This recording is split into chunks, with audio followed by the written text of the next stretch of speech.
the other thing about listening is we're not really good at listening. I think as men, we, just like Scott said, I mean, you know, we sort of measure things on a performance basis.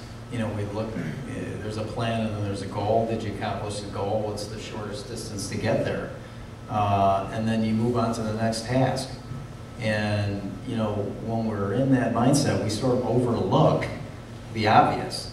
And so because my wife and I have had the same discussion, you know, it's one thing to listen, it's another thing to listen actively, right? Actively listening says you're really going to participate in wanting to hear what's really being said, not just at face value, but what's behind it, right? Because there's always something behind why something's being said or not said. And so part of the challenge for us is to put ourselves in the position where we're actually thinking about what's really being said. Because my wife could say something and she means something totally different.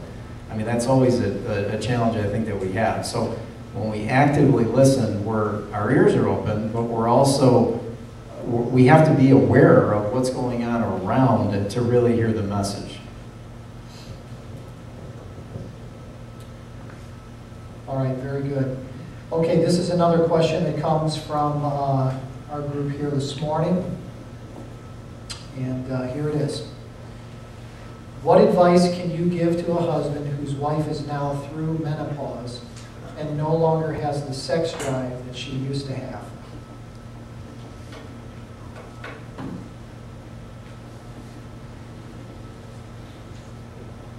You're the panelists. Aren't you glad you're here? I'm just asking the questions, boys. Let me quick jump in here. Okay, I don't think my wife is through menopause, okay? I think she's on the front end of it. They've got some biological things going on here, okay? And it used to be about a year ago, I mean, there were these, it wasn't just the loss of libido, if you will, it was the up and down mood swings. Like, my goodness. And Renee is very aggressive in researching things, and she's got that kind of a mind. Well, she started drinking soy milk as a response to this and had read some things about soy milk. And that made just a phenomenal change, not necessarily in the libido side of things, okay, but in the up and down mood swings. And it got to the point where I would look at her and I'd say, "Are you on the product?" There are all these different things that, okay, you know, like, take this, this will solve it. You take this, this will solve it. So we just joke, "Hey, are you on the product?" And, no, I'm okay. So, and that's on the mood swing side of it. On the sexual drive side of it, you know, and I don't know who gets the credit for the comment, but sex starts in the kitchen. And you know, you got to outserve the woman. And you know, and Dan even alluded to this, saying, "Hey, when he got married, he thought it was going to be 24/7, you know, sex." It starts that the priming of that cycle, if you will, starts outside of you know, 10 o'clock at night. Hey, I'm in bed. Let's go. And one of the things I'm learning, you know, I stay up late. My wife said, "Look, if you aren't in bed by 10 o'clock, forget it." So I'm paying heed to those signs, and guess who's in bed by 9:15? So listen to what she's saying. I can't give you much more medical advice outside of soy milk, okay? On the sex drive thing, one thing I can say is listen to her and outserve her. Okay, take the garbage out, whatever you got to do. You know, that helps. I'll also speak from the front end of this because I don't think we're there yet, but I'm 45 and my wife's 44. She's going to be 45. Don't tell her where you heard that from.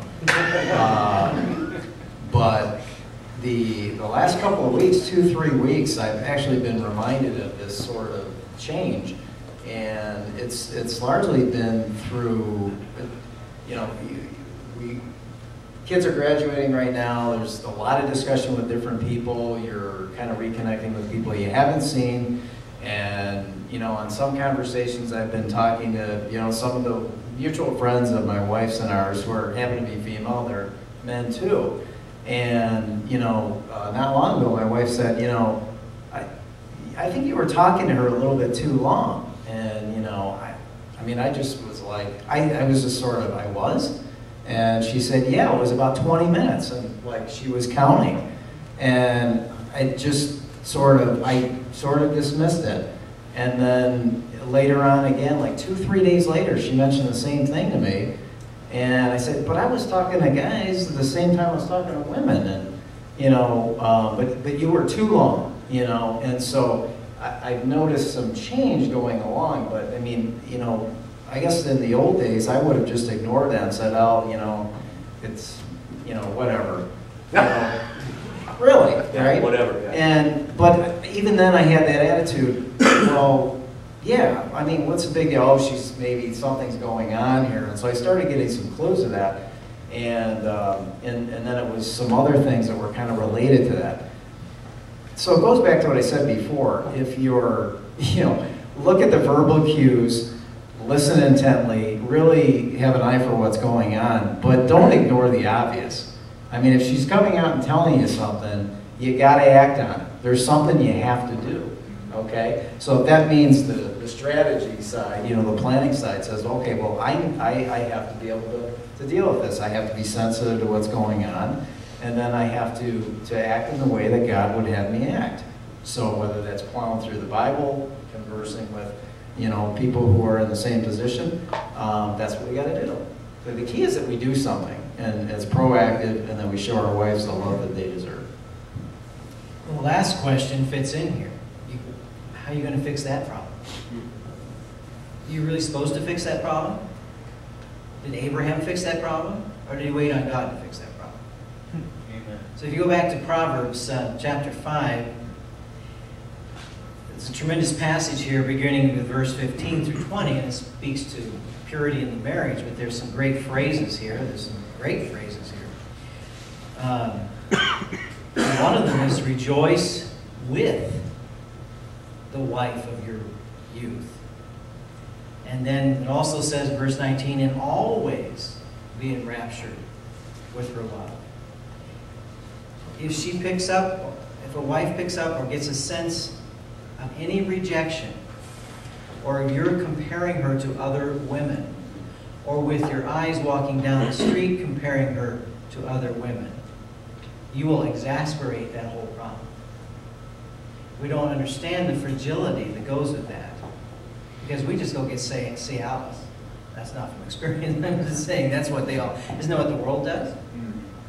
Yeah, we got a fix. We just get filled. That wasn't the fix of God's word. The fix of God's word has to do with rejoicing with the wife that you have now, after decades, who you had as a youth, a young girl. And what about her has changed that she doesn't always satisfy you? Just the physical?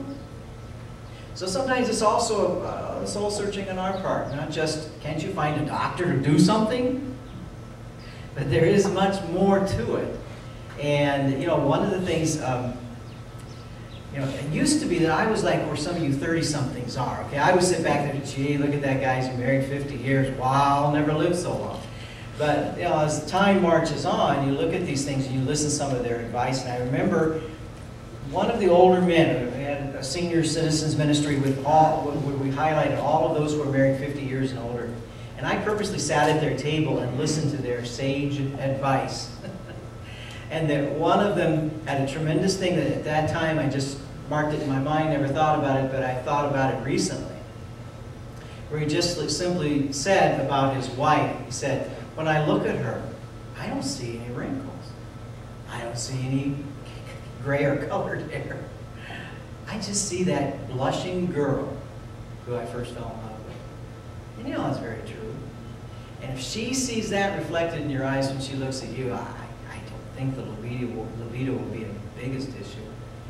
It'll just be all the joy that you have in your heart that you share together, even if it's no more than